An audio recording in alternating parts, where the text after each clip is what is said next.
I think it's hard to be a true and genuine Christian. The Bible tells us we're to be bold as lions. And that's a verse a lot of churches like to forget, because being bold in today's day and age isn't what you would expect.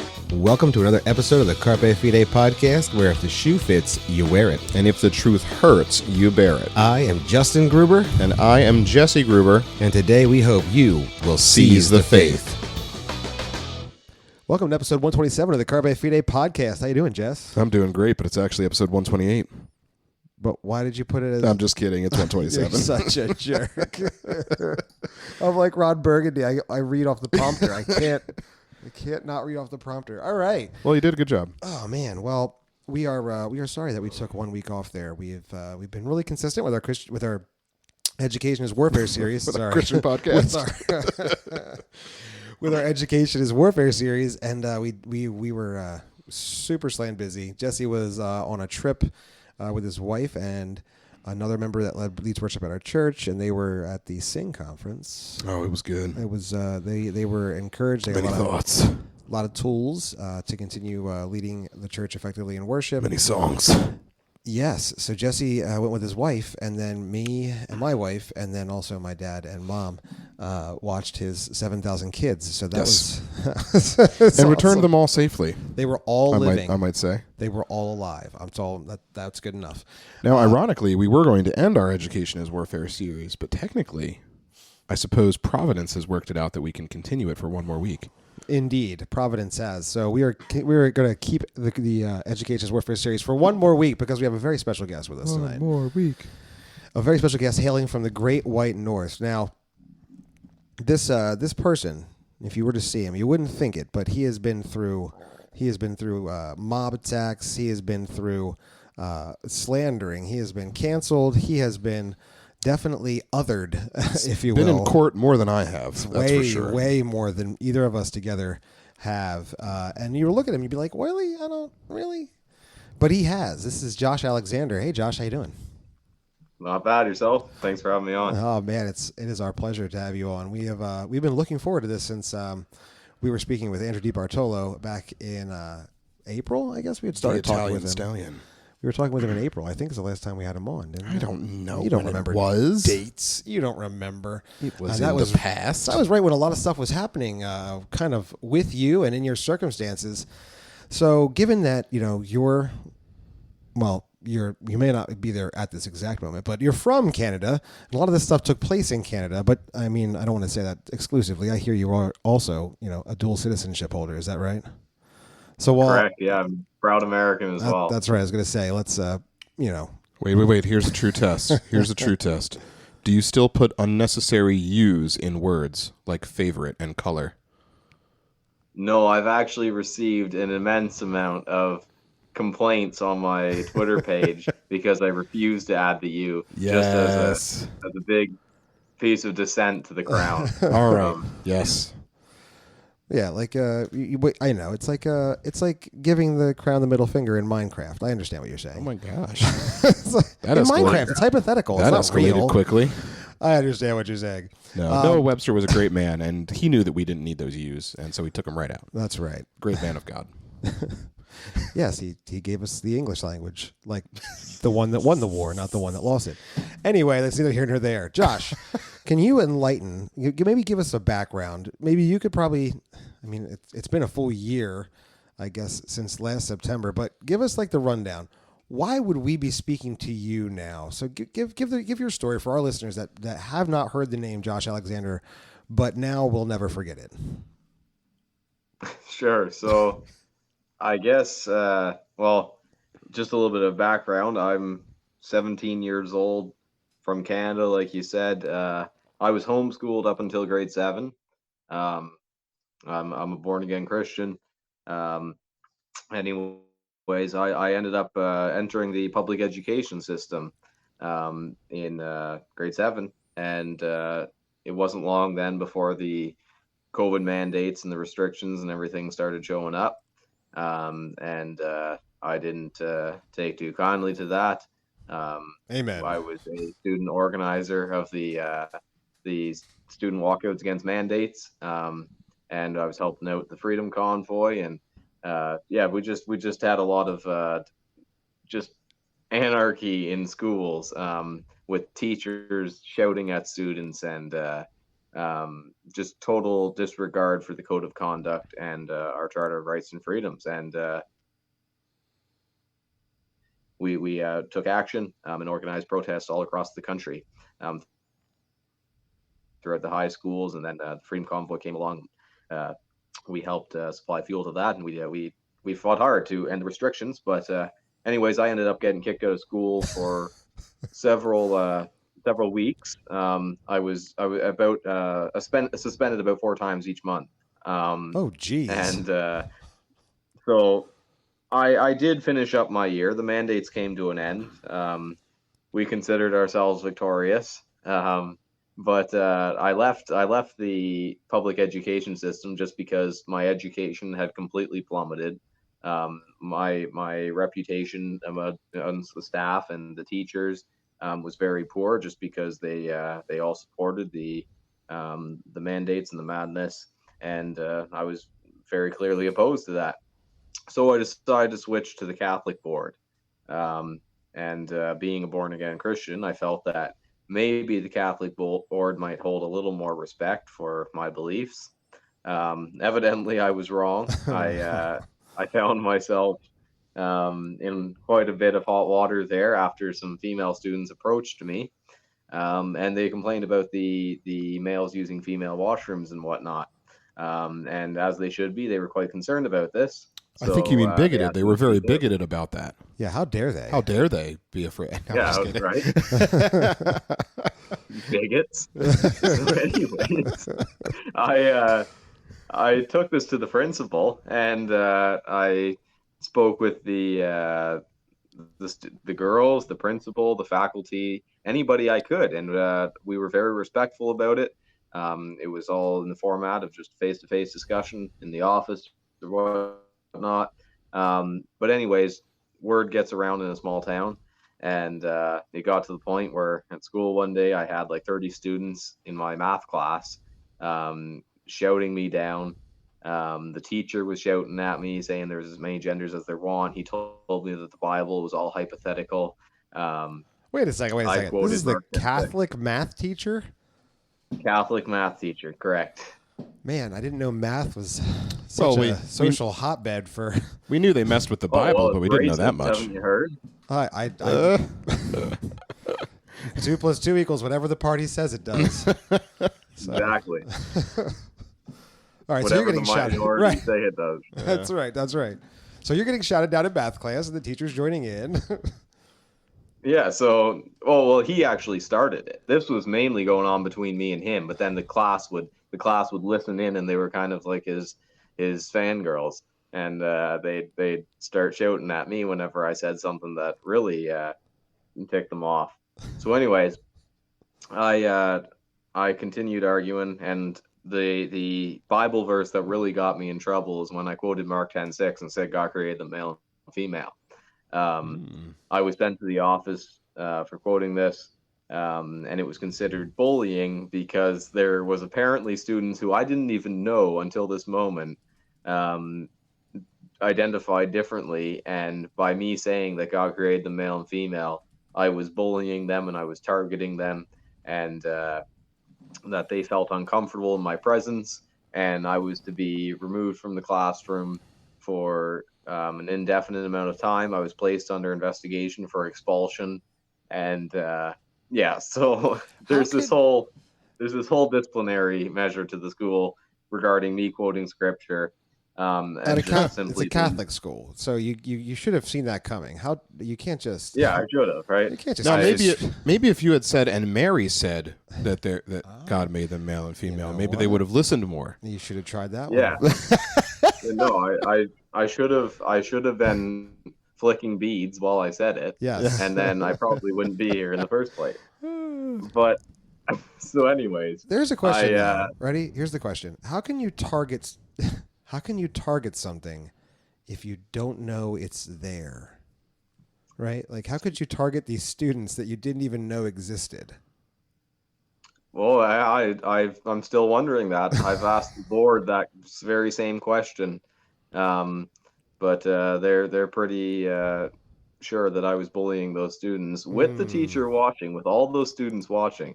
The only allegations they can find after what's now been 10 months is that I said God created the male and female, which was quoting scripture. They said that it was inappropriate of me to say that male breastfeeding is pedophilia. And this, I said this in response to two teachers defending it and saying that it was normal. So those are two of the allegations against me. And then I just learned just this past week that they're also concerned that I posted Jason Aldean's "Try That in a Small Town," and that I might not comply with mask mandates in the future. So I'm sure that the long list of suspensions didn't turn them on to that fact. Yeah, they got that wrong. It's not that you might not comply with mask mandates. Well, I told them, and I mean, this is my honest belief on it. I said, I believe in authority. I respect authority. It's a biblical principle, but I also believe in honesty. And if you're asking me whether I will comply with another global lie, as we saw the last couple of years, the answer is absolutely not. I didn't the first time, and I won't again. And that's where that was left off. But yeah, those are the crimes that my board is holding against me. And anyways, I ended up organizing a protest outside the school. I was under suspension. Any kids that had been planning to join my protest were told in my absence that if they joined me on the street for the protest, they would have their transportation revoked. It would ruin their reputations. And some of them were apparently even told that they wouldn't be allowed to continue playing on their sports teams if they were seen with me. So they were going to take away their bus privilege? They couldn't ride the bus?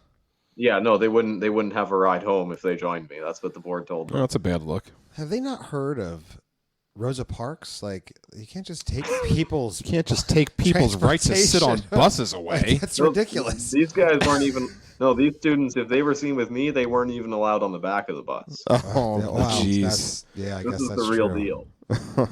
No bus. No, they would have been watching Rosa Parks drive away. Oh, yeah. man. Seriously, that is crazy to think about. And we thought Canadians were such nice people. Yeah, what is up with that? They sound like real bullies. Anyways, these students completely had their rights revoked if they were to join me in protest to what was obviously quite a perverted agenda happening at the school. So anyways, what was going to be approximately 100 students ended up only being about 15, and I ended up having probably getting close to 200 counter protesters out the school in opposition to me. There was people from the CPAC union. There were several unions present there. There were buses from people from Montreal, Toronto, Ottawa, all the major cities, and there was a lot of money put into this counter protest against me. But anyways, that all went down. A lot of media caught on to that, and I got in contact with Liberty Coalition Canada, who I'm still working with to this day, and their lawyer James Kitchen started helping me out, and I ended up withdrawing from parental control, and the school board still refused to allow me back. They conducted their investigation, decided that I hadn't done anything worthy of expulsion, but that the suspension still stood. It would go on my student record, and I would be allowed to return to class if I abided by several conditions that they gave me. There were certain names they gave me. They told me that I had to stay away from these students, and if I so much as said hello to them, that I would be kicked out again. These were names of students who I had apparently bullied, and it was in that meeting that I learned who those students were. I didn't even know what their names were when they spoke to me. Anyways, I ended up debating with the principal a bit about my right to freedom of expression and freedom of speech. To ask me to completely end all contact with people that are in my classes was pretty ridiculous. And I said, that's like, I'm not going to. I've never tried to pick a fight with these people. As you've seen, I clearly don't even know who they are, but I'm not going to take a vow to not speak to any of them. And then the other condition they wanted me to abide by was that I would not attend my math class or my religion class again. Huh. They were going to put me in a separate room on my own because I was too controversial for math class. Wow. Um, so they, That's a tough I obviously trigonometry didn't abide class. by those. Sorry? That's a tough trigonometry class right there. I mean, gee Yeah, it whiz. is. No kidding. I obviously didn't abide by those conditions. I told the board, no, I'm going to attend school tomorrow. And I mean, do what you want, I suppose. I'm going to attend class. You've already decided in your investigation that I haven't done anything worthy of being kicked out. So um, that's what I did. I attended class. The school responded by giving me an exclusion order. I was followed around the entire day by the vice principal telling me to leave. The principal, who hid behind a wall as I exited class, jumped out and told me that I need to leave the building immediately, and I was no longer welcome on the property. Anyways, there was a bunch of childish behavior from the faculty that day, but I finished up. I went to all the classes I was banned from, and I went home that day to find out that I had been given a trespassing order as well as another suspension for attending class. So I waited that out. That took me right to the end of my semester. They failed me in 4 classes that I wasn't present for. And then after that, they still refused to allow me to attend. They said that they felt my presence in the building would be detrimental to the physical and mental well-being of the pupils. That was their Jeez. quote from the letter they sent me. And they said that I was to be excluded from school for the remainder of the year and possibly more. Um, so, in response to that, I talked to my lawyer, I talked to my family, I talked with students, and I said that this exclusion order is completely unlawful. I've done nothing wrong. My case here is setting precedent for all sorts of other students, and I feel it'd be wrong for me not to attend school and to comply with this unlawful order. By complying with it, I felt I'd be condoning it, and that's something I wasn't okay with doing, especially after all the madness from the Freedom Convoy and the Mm. student walkouts Yep. and all this stuff. We learned something about noncompliance through that, correct? Yeah. And Honk honk. so I went back. I attended class, and anyways, they dismissed the class that I was in because they didn't want any witnesses to see what was about to happen. Huh. So when they dismissed it, I got up, packed my bags, and left with the rest of the class. So then they brought class back, and everybody walked back into the doorway, and I walked with them, and this went back and forth, and I just kept following the instructions they were giving the class, right? Until finally they dismissed these students for good, and they all just left, and I I mean, I could have continued, but I just said to the principal, or to the vice principal at the time, I said, look, if you want to meet with me, I'm happy to meet with you. I'm happy to discuss whatever it is that's got you so riled up. Um, just give me a second. I'll get my lawyer on the line and we can go talk. So that's what we did. I went to the office. My lawyer got on the line. And, anyways, the principal stands in front of the exit of the office and he tells me there's some people on the way to see me. And I asked who these people were, to which he wouldn't respond. He kind of just looked at the floor and, just dragged his shoes around. And so we waited there. It was a little bit awkward, but um, anyways, we waited. And sure enough, some Ontario provincial police officers walked in. They told me that if I didn't leave immediately, I'd be arrested for trespassing. To which I responded, my trespassing order had been lifted. That had ended back earlier in the year, and I had every right to be at school. I explained the situation to them about how the school no longer wanted me present because of the religious beliefs I had expressed. And I told them, should you choose to arrest me, I won't resist, but I'm not going to leave the school upon a request, an unlawful request. So that's what they did. They read me my rights. They arrested me. And The rights they yeah, can take that was, away at any given moment. Yeah, not much of a sorry? right. The rights that they can take away at any given moment. Yeah, the privileges, I should have said. Yes. Yes, But yes. yeah, anyways, they arrested me, and that really blew up in the news. I put out a tweet. I was actually sitting in a Wendy's after my arrest, and several students, including the principal's son, walked into the Wendy's on their lunch break. And they all don't know what's happened. They've just seen me leave the school in the back of a cruiser. They've all seen me get arrested, and they leave class, they go for lunch break, and I'm sitting in the Wendy's. Oh, jeez. So Hey, what's up, guys? that I'm sure that was awkward for them, but I I continued.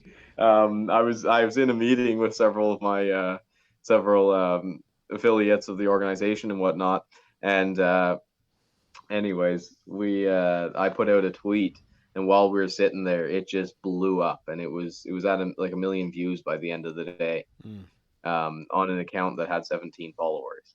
So yeah, that was certainly interesting. And then by the end of the day, I had Tucker Carlson asking to meet to do an exclusive interview with me, and Fox and Friends, all sorts of shows. There were some really big shows that got lost in the swarm of messages I got. But anyways, I did this whole media wave, and the school still refused to allow me back. They refused to address the issue. I went to court with them. They refused to allow me to appeal any of the suspensions, appeal any of the exclusions, appeal the trespassing notice, all of it. They just said that I had missed the deadlines, and that was that. Until just like 2 weeks ago, I just won in court against the school, and they're now forced to hear my appeals and hear my case, and it'll go before the board trustees and whatnot. But yeah, after that arrest, other than the litigation going on with the schools, I was more so just focused on spreading the word more to other young people and hitting other schools with our message. And that's what we did. In fact, a day after the arrest at the school, I was outside of a drag queen story time with my crew from Safe Canada, and we were street preaching. We were giving the gospel outside of it as a form of protest. Anyways, we got attacked by about 200 people. Oh, and, nice.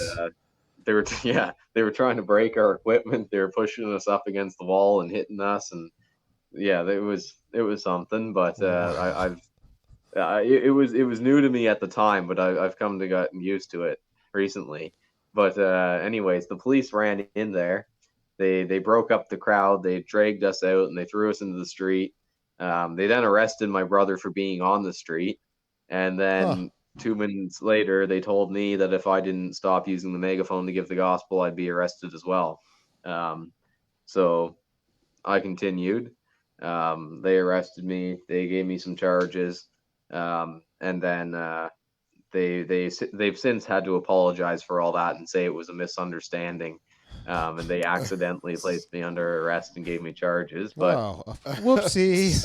Whoopsie days. Oh, so you were one of the two guys getting attacked. Oh, my bad.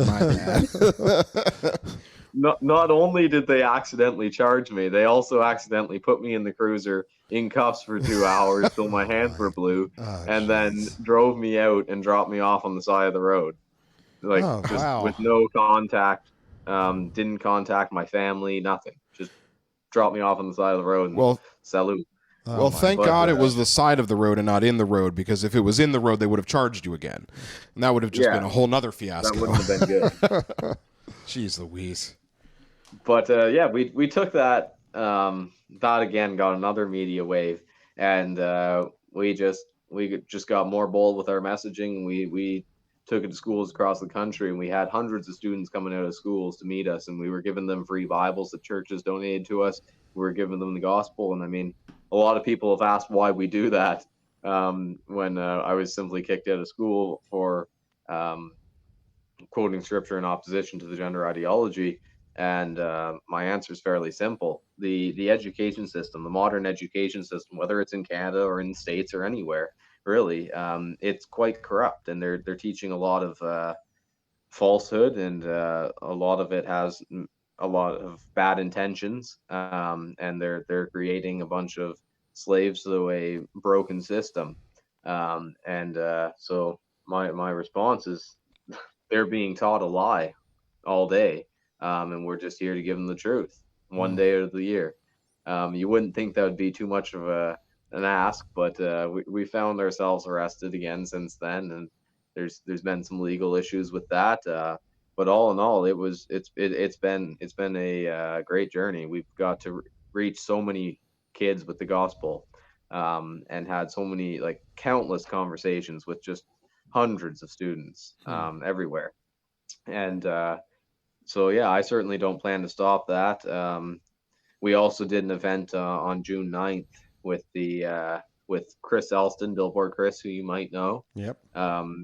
Anyways, we did a march together outside of three Ottawa schools, which really changed the atmosphere here in Canada.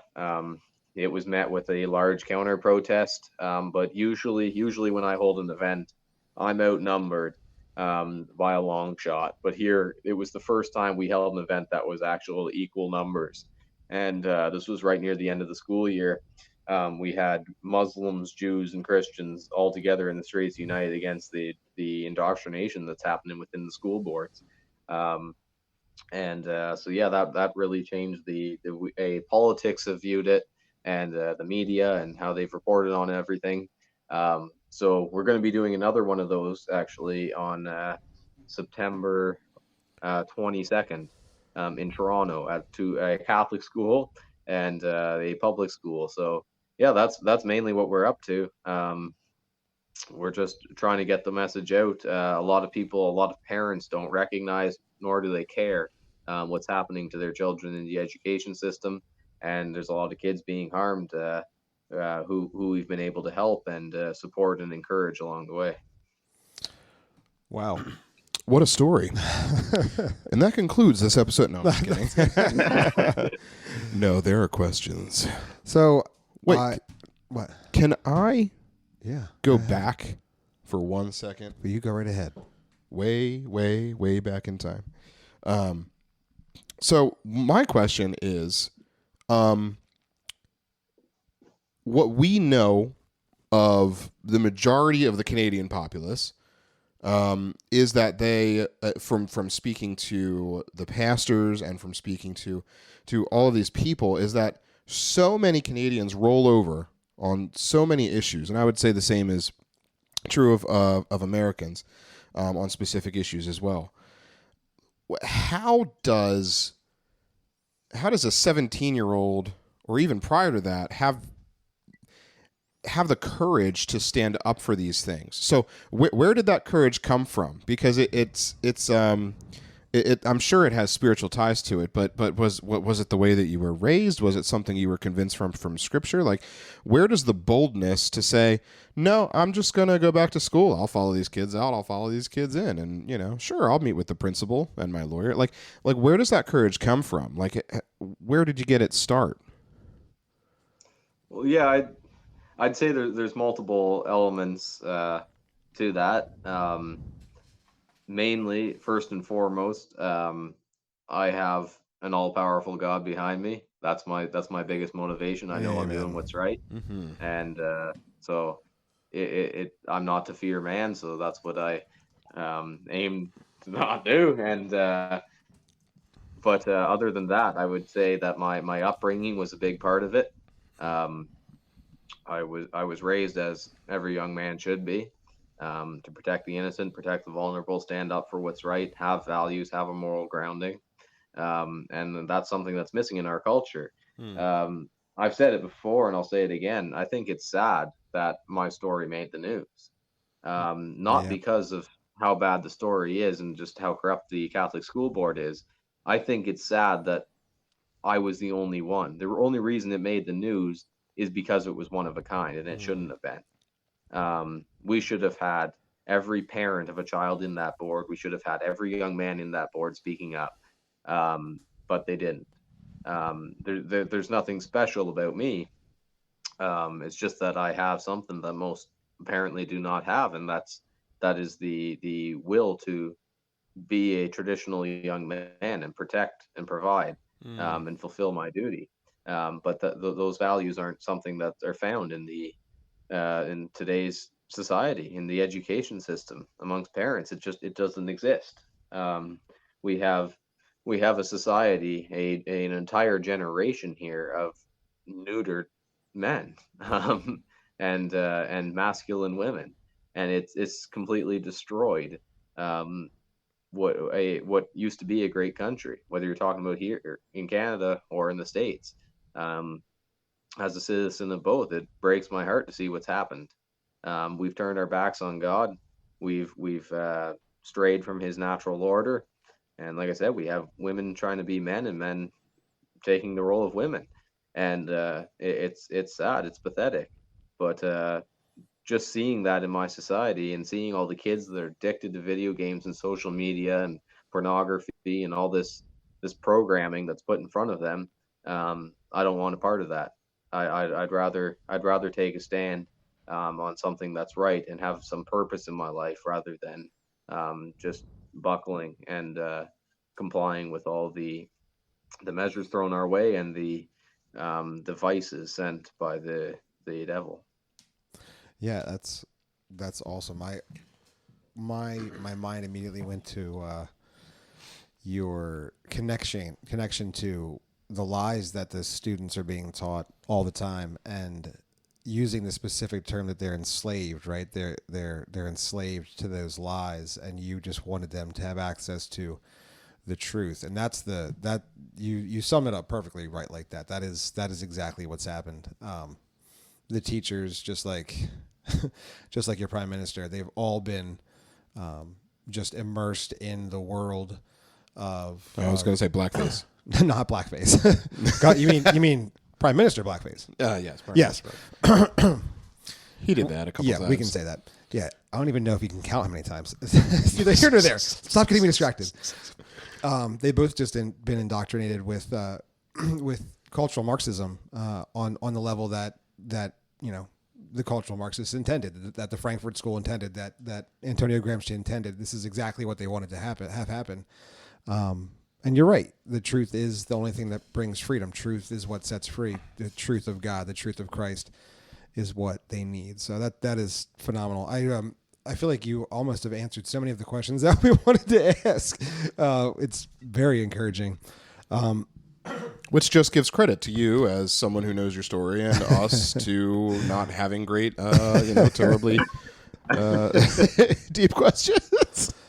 Do you think this maybe is just a tangent of where we've been, but do you feel like you having stepped up during what was obviously an overreach during COVID, do you feel like you stepping up and learning some tools for organizing and demonstrating during that time was something that just gave you maybe confidence in moving into the space now of what is definitely an even more deep cultural battle of the gender ideology?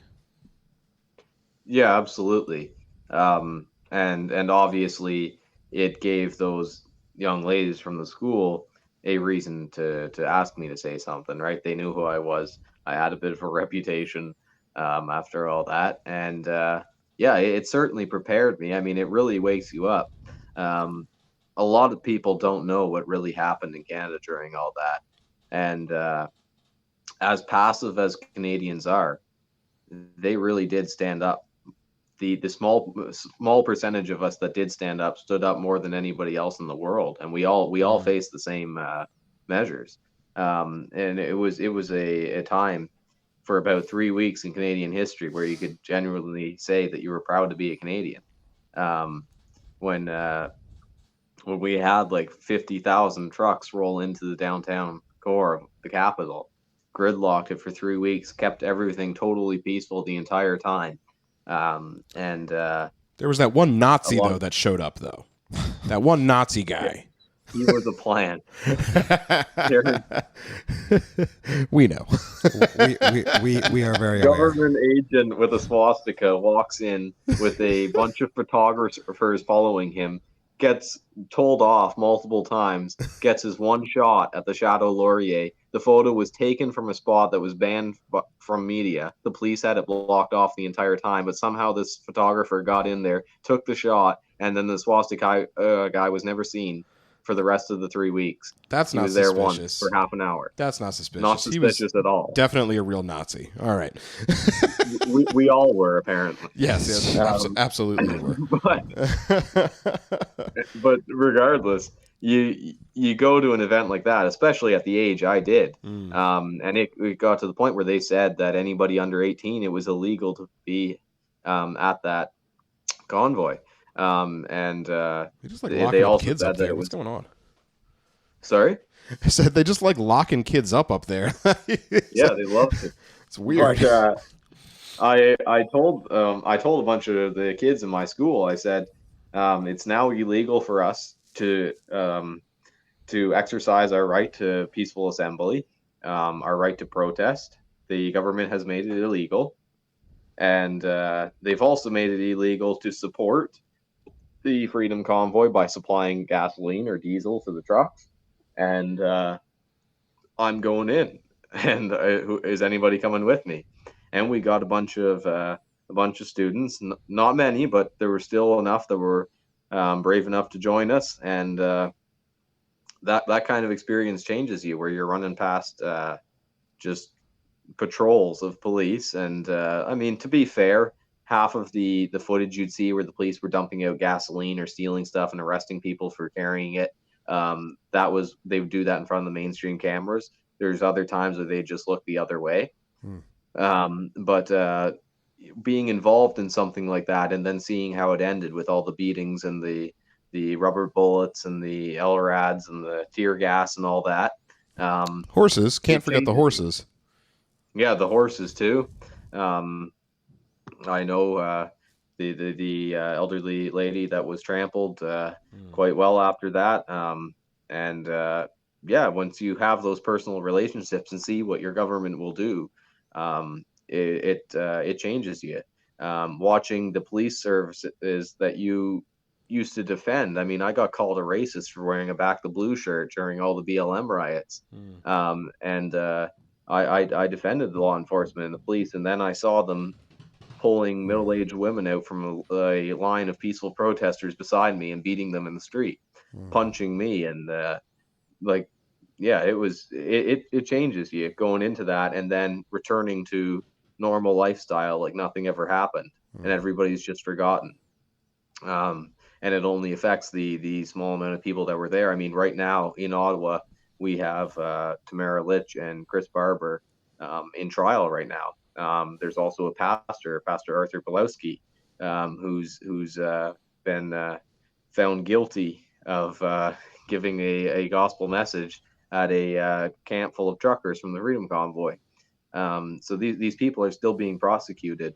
The effects of it are not over, but being in something like that, seeing the corruption, but also being able to see the unity, how organizations work together, how you can effectively actually gridlock a city peacefully, and how to negotiate and work together with civil disobedience. It does prepare you, it does train you, and it certainly changes your outlook on things.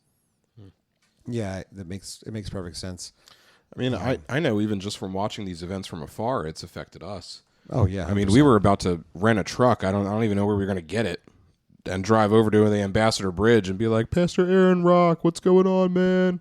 But then they. Y'all know Aaron Rock? Yeah, we've had him on the podcast. We sipped awesome. eggnog with Aaron Rock. Yeah, he got to have some. He did some ancient Gruber family recipe eggnog when we went up to to Canada. The Church at War conference. Yeah, it was about 6 months ago. I don't know when it was. You don't Oh, know. the Church at War at Trinity Bible Chapel. Yes, sir. Yeah, we were there, man. I didn't make it to that one, but I've heard a lot about it. It was amazing. It was pretty awesome. But yeah, I mean, and I can't imagine being there. And what the level of impact was. That's a wonderful connection there. I mean, I'm sorry you had to go through all of that, but yeah, I won't embarrass our hosts, but we had some of the best hosts in the world. They were so kind. Truly amazing. Anytime I get a chance to mention that, I like to. I mean, the tyranny in Canada is a little iffy, but the hospitality from fellow believers in Canada is like off the chain. Yes, it is. I mean, like it surpasses the amount of tyranny from the government. All right, back to ask you a question. So, sorry. Do you? We're pretty polite. You know what? And we're glad. We're thankful for that. We've enjoyed all of our interviews because there have been times when we've taken some pot shots at Canadians, and they're just like, "Oh yeah, sure, yeah." It's just like it didn't even land. Well, most of the Canadians we talk to are very ashamed of the way things are going. So, so that's true. Oh, hey Jesse, how you doing? Pretty good there, bud. How are you? I'm doing fantastic. I was curious. Do you have any plans in September? Yes. Oh, you do? I have big plans, bigger than me plans. Oh my gosh. Do you think we should invite everybody to our plans for September? Yes. Let's do it. We would love to invite you to join us. That's right. Carpe Fide is going to the G3 National Conference in Atlanta, Georgia, September 21st to 23rd. Yep. You should come, hang out, see us, get a picture, get a photo, grab a shirt. It will be the best conference. Plus, you'll get to hear awesome speakers like Josh Bice, Vody Balcom, Steve Lawson, James White, James Coates, Jimmy C. And I hear Aaron's going to be there as well. Yeah, but she only teaches ladies. You can't hear him if you're a man, so that's a problem.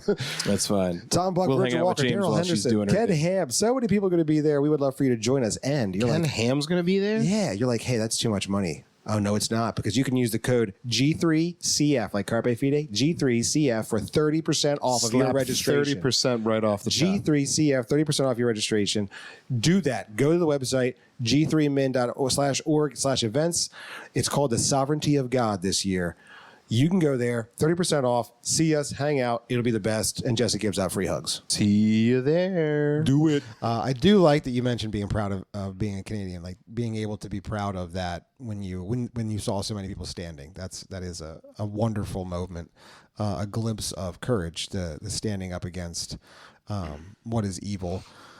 So I do think that is awesome. But do you ever feel like is it just in you to be like a fighter? Because I mean, I feel like some people could look at you at this point and just think, well, I mean, maybe he's just always looking for a fight. Like, do you feel like you want the fight, or do you feel like the fight just keeps finding you because you just want to be true?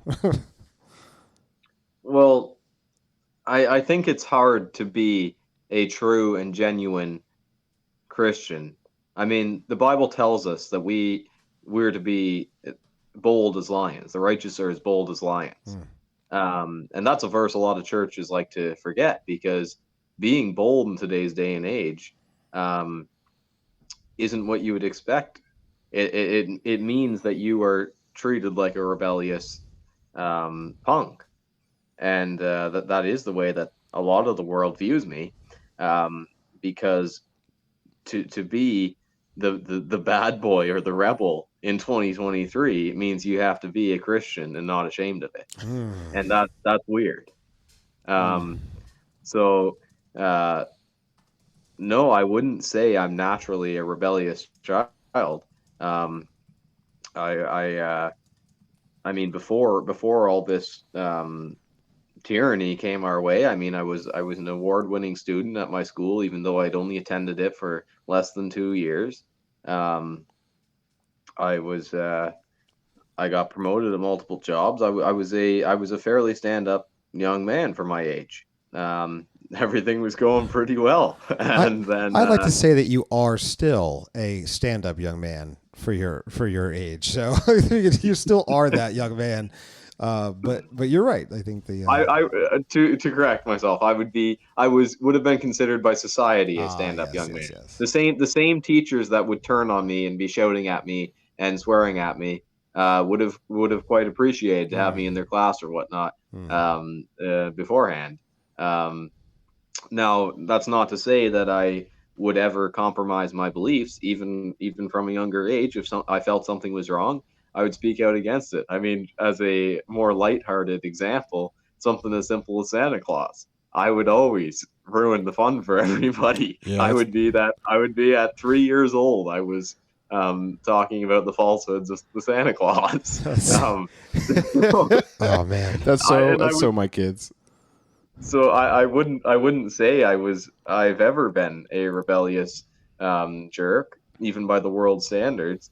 I just we live in a culture of falsehood and lies, and I believe honesty is important, and I believe being a bold Christian is important, and I guess that makes me a rebel. Yeah, you know what? That'll do it. Funny story though. The world will hate you. That is what Christ promises. If you're going to be faithful, the world's going to hate you. So, I'm sorry, Jesse. You were saying? Yeah, funny story. So Teddy, he's my 6-year-old boy. He he had this friend from our homeschool co-op last year, and we were out at a water park, like resort type thing. They offer discounts for the homeschool kids, and another family was there.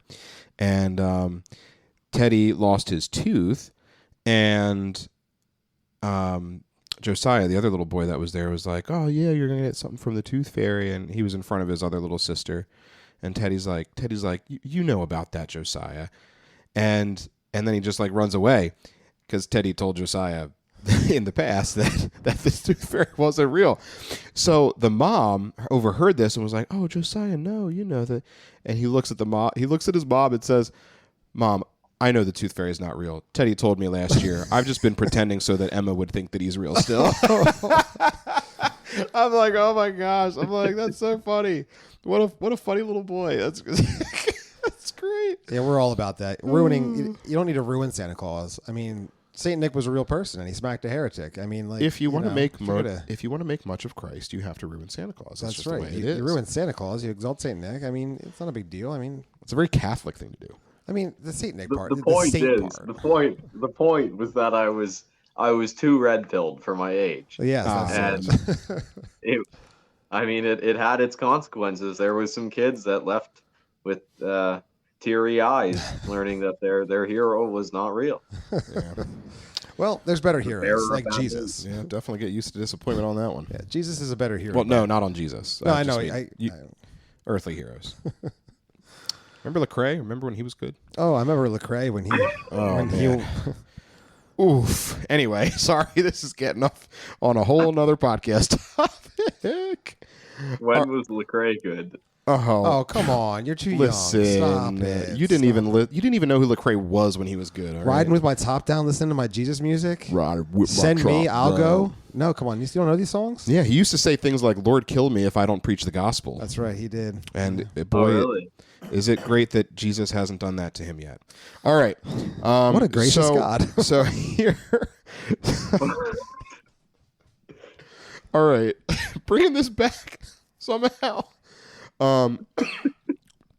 If you could give our listeners, because this fight is here now. Interestingly enough, I feel like you've probably seen clips of like the parents standing up at these board meetings and arguing about these gender ideologies. I feel like, I mean, I'm positive that there are Christians there.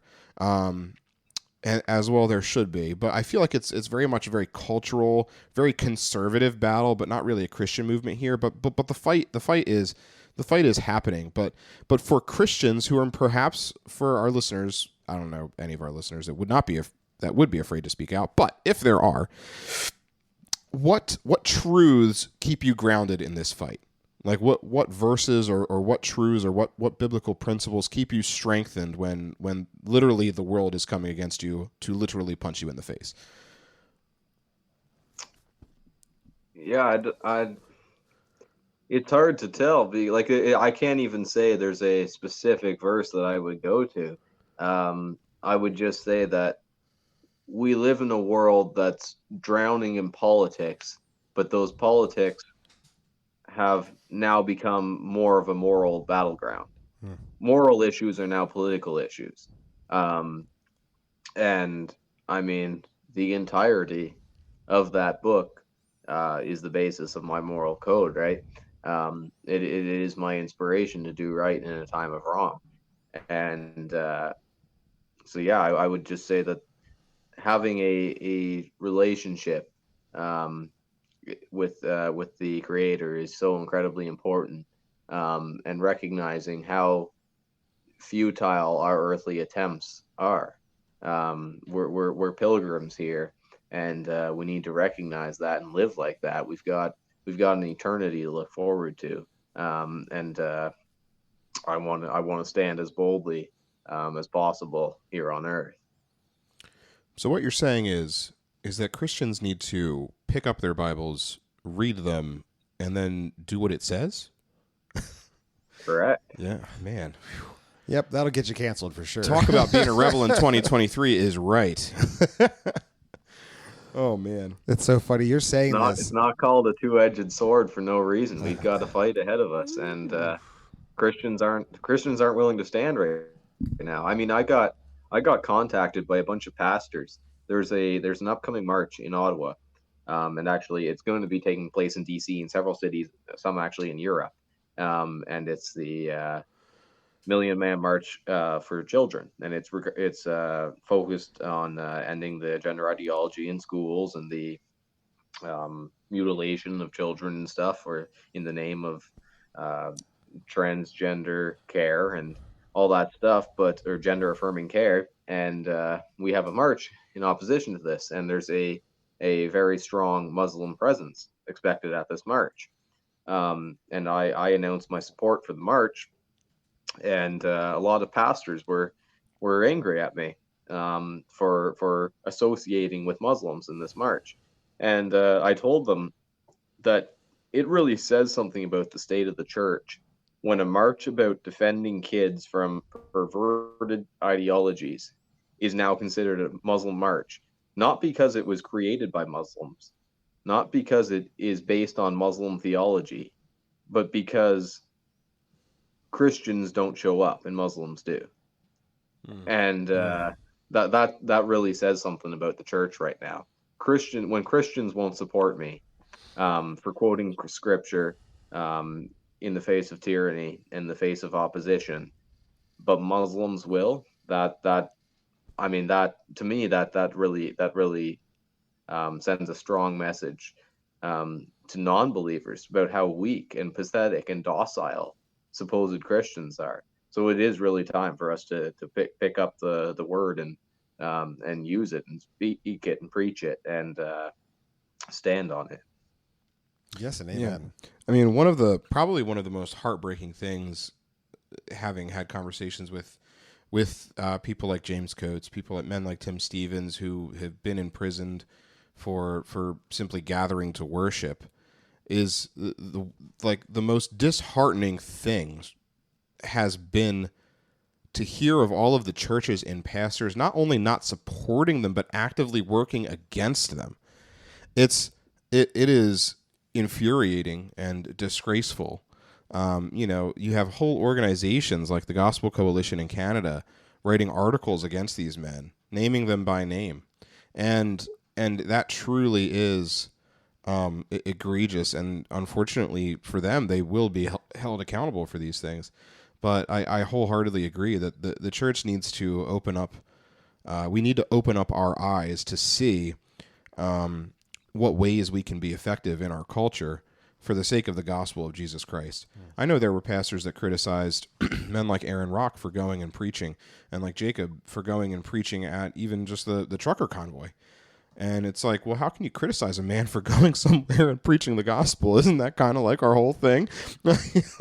That's Matthew 28 for you right there, bud. I've had Christians rebuke me for giving the gospel in hostile crowds. They said if I have to use a megaphone to give the gospel, then I probably shouldn't be giving it in that location. Which, I mean, left me kind of speechless. What Paul wouldn't give for a megaphone sometimes, Yeah. Tell me, where in the Bible it talks about voice amplification being heresy? Oh, my word. It's like Then I also had about I think it was like 30 churches sign a letter denouncing my mission in my from my hometown. 30 oh, churches. that's a lot of churches that probably don't need to bear the name church. I mean, that's just at the end of the day. I mean, if there's an encouragement in all this, and I hope you feel this, Josh, in that reality, what happened during COVID, what's happening at the forefront, and it was even before that, what they tried to do with racial lines, what they tried to do with COVID, what they're trying to do with the sexual revolution and the gender ideology. It has very clearly solidified those who are willing to stand on truth, and it is in some ways just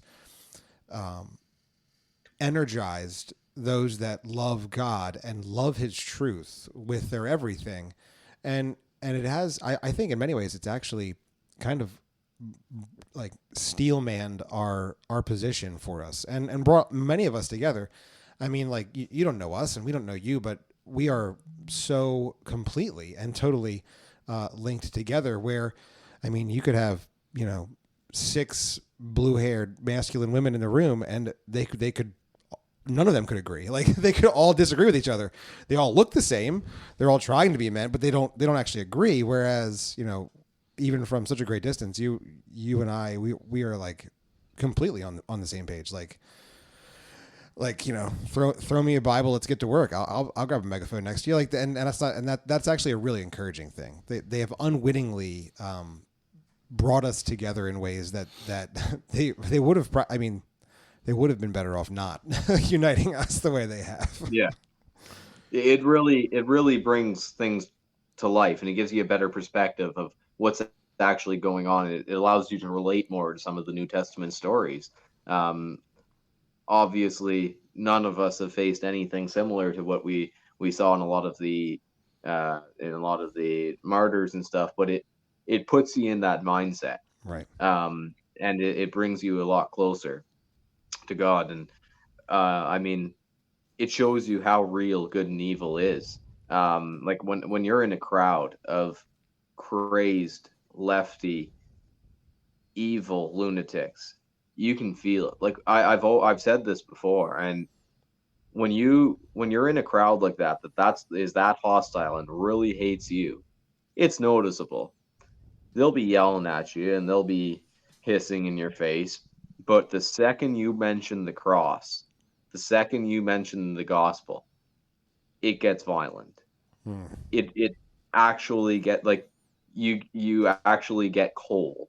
That's how evil some of these places are, and that's something that I wouldn't have usually bought into Right. Before, until you're actually in a position like that and you see these people that clearly are like they embody evil, Right. And you get a special amount of courage from that. There's something special about being there and being able to proudly give the gospel without any shame. And then especially when you're with young people who haven't had that before, or haven't had that experience, to see their emotional response to that, and to be able to pray with them, and see some of the Christian kids that otherwise would have stayed quiet in that crowd actually ask for the megaphone and take a Bible and start preaching on their own outside of their own school. That certainly, that does unite, that does encourage, it just fires you up. Yeah, that's so awesome.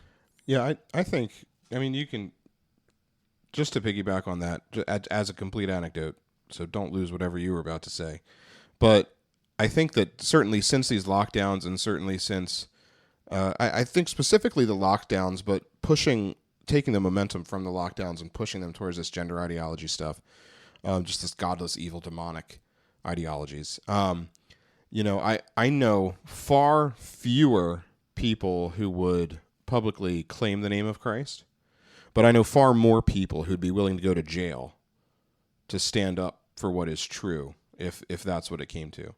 I think that is like for me, that's such a powerful thing. Like, I never, before the lockdowns and before interacting with our Canadian friends and the pastors up there, I never thought about what it would be like to go to jail.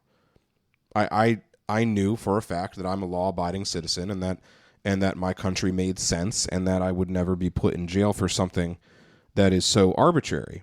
But having lived through seeing this happen to our friends, and it's like, oh no, I should probably start thinking about this and making sure that my theology is strong enough to send me to jail if that's what it came down to. And I know far more Christians now who would be willing to go to jail than I ever have before, because of these adversities. And I certainly agree with what you said earlier, Justin. It certainly has made us stronger. But I guess persecution of any sort always does that. I would imagine. So. That's the unintended consequence of persecution. Is it refines the faith of those who are in Christ into diamonds, and diamonds are they're not too easily smashed. Pretty? Yes, they're also beautiful, but they're also incredibly strong. But I see what you were saying there. Yes. Yeah, I would. I certainly, I have to agree. There was other things like during the convoy, for instance. There definitely was an element of religion to that, considering they were closing the churches and whatnot. But even some of the mask mandate stuff, there was things there. I was ready, reluctant, but ready to go down for what I believed in there. But there's no comparison to being willing to go down over a mask mandate or some infraction to the Charter of Rights and Freedoms or the Constitution or whatnot. It doesn't compare to the strength and the will to go down for preaching the gospel. There's no comparison between the two. I've experienced them both, and man, I'd like to go down as a martyr for Christ more than I would for any other governmental issue we may experience. Yeah, a martyr for mandates doesn't sound nearly as good as a martyr for the gospel. I fully am on board with that. That makes total sense to me. I found the temperature idea that it literally felt cold, the amount of hate spewing from those that are counter protesting the gospel presentation.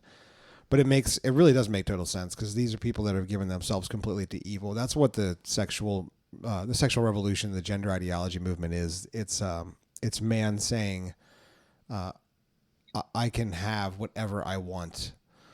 No one truly looks at a woman that is playing the character of a man and thinks, oh yes, that's a man. No one truly looks at a man that's playing the character of a woman and says, ah yes, obviously a woman.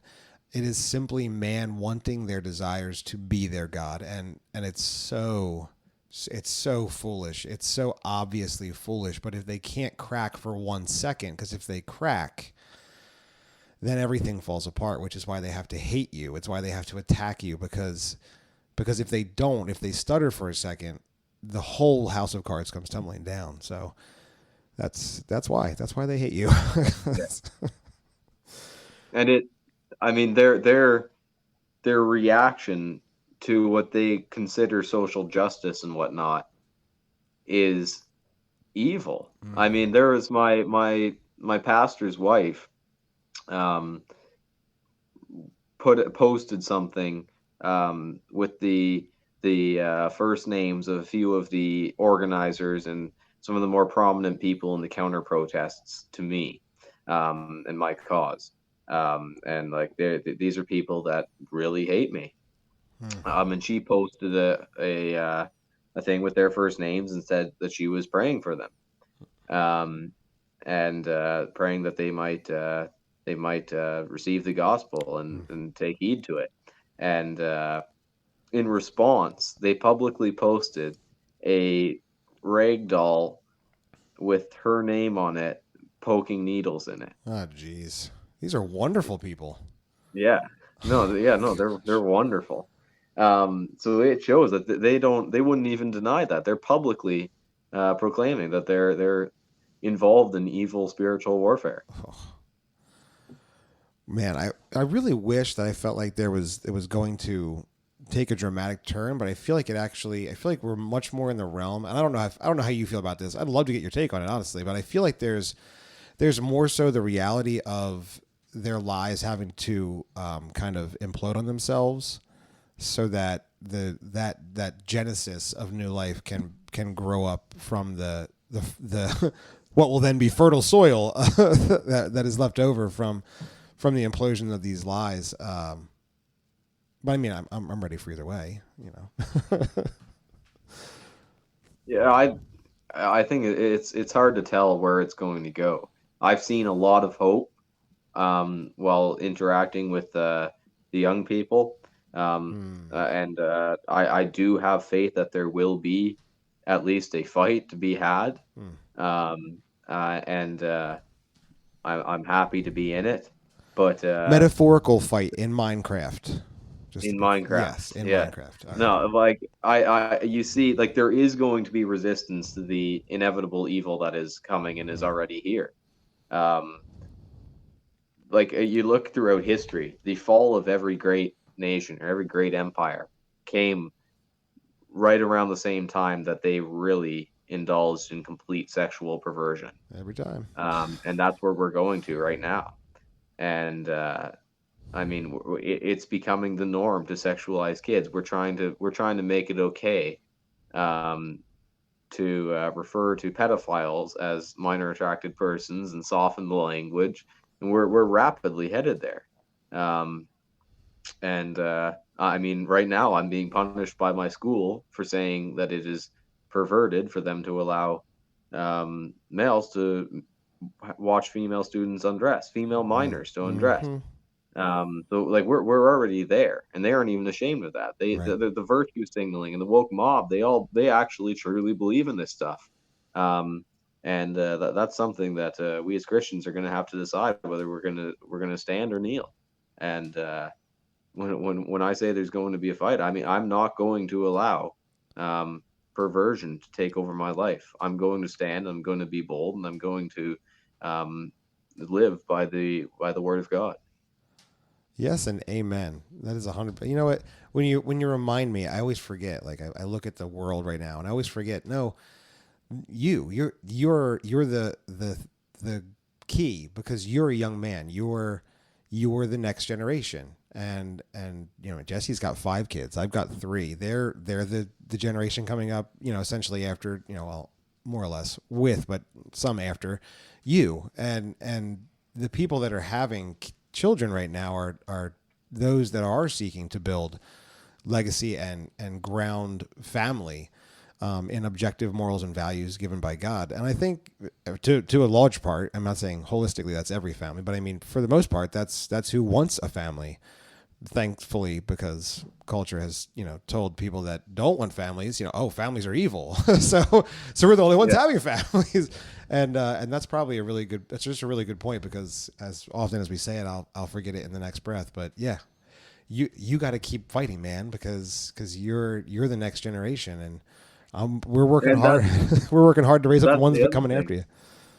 A lot of people my age are afraid to have families. Because they like anybody my age that is awake to what's going on and sees how evil it is, they are afraid to have children because they don't want their kids to have to grow up in this. They're afraid that their kids might turn out just as bad as this entire generation is. But the fact of the matter is they don't believe in building families. They don't believe in the strength of the family. They don't believe in the strength of God's natural order, which is why we have to be fruitful and multiply and create more Christian warriors. Yeah. Yes, and amen. Fill the earth and subdue it. That was one of the first commands there. So let's go ahead and seize hold of that one from the book of Genesis, from God's own mouth, and follow his orders. I hear. One of those throwback commands. Roger that. Yeah, man. Honestly, I feel like we could talk to you for several more hours, but I think at some point, Why haven't we talked to Josh before? This has been great. Yeah, I mean, I feel like we've got a lot more to talk about. Just for our listeners, as I seek to conclude the podcast, you talked about having some upcoming events. You specifically were speaking about a international event.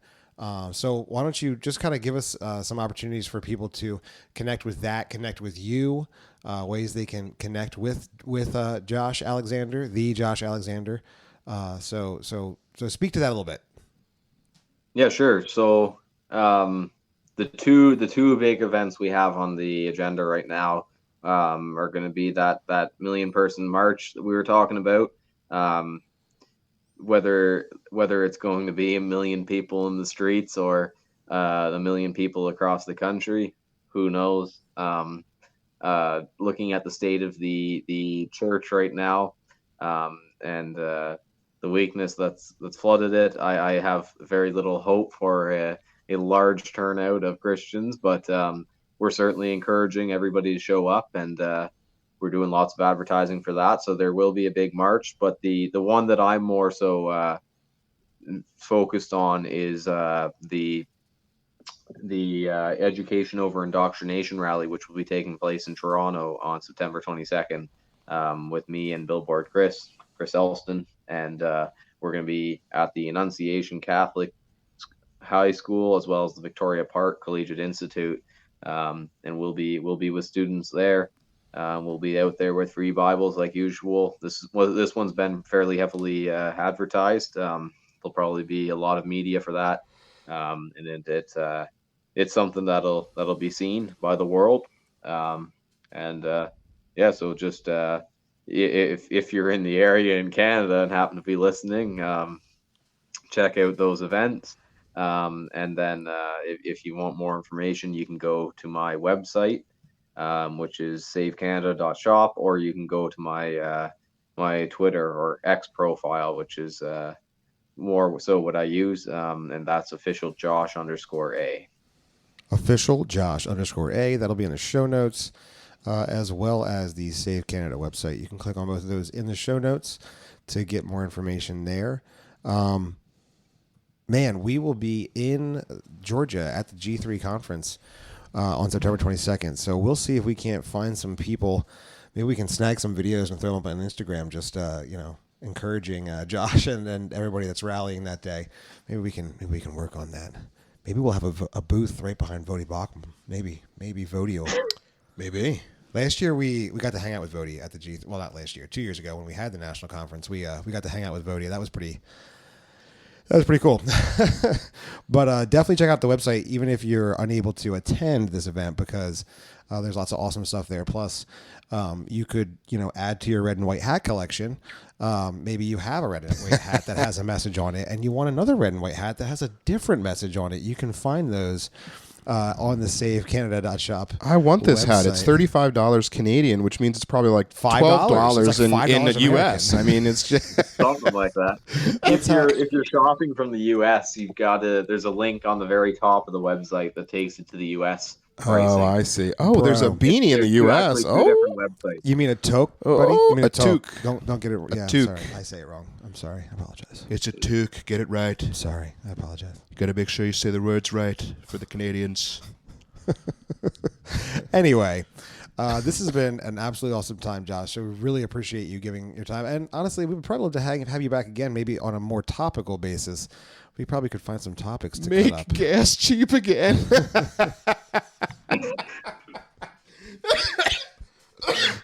We've got all sorts of stupid stuff on that website.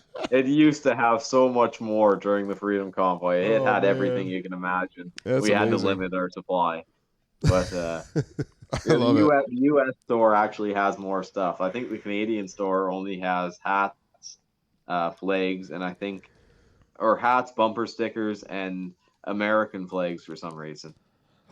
Hey, I mean, why not? I mean, we do provide Why not? security for the entire world. So Yes, we are definitely. I mean, if not for Alaska, Canada would be Russia. Let's be honest. I mean, So, even Afghanistan likes us now. So who knows? Who knows what's happening? after we get, But not the Afghani people, but the Taliban love us. But I know you're rubbing elbows with a lot of really cool people, so I'm really thankful for the opportunities that you've been given, and I would love to you be thinking about some topics you want to talk about, and we'll see if we can't do another episode. How's that sound? Yeah, that sounds good. I'd love to come back on. That's awesome. It has been a great time cutting it up with you, Josh. Dear Christian, we hope that this has been encouraging for you. And if you weren't encouraged before this, I hope the faith of Josh has really spurred you on, so that maybe this very day you could seize the faith.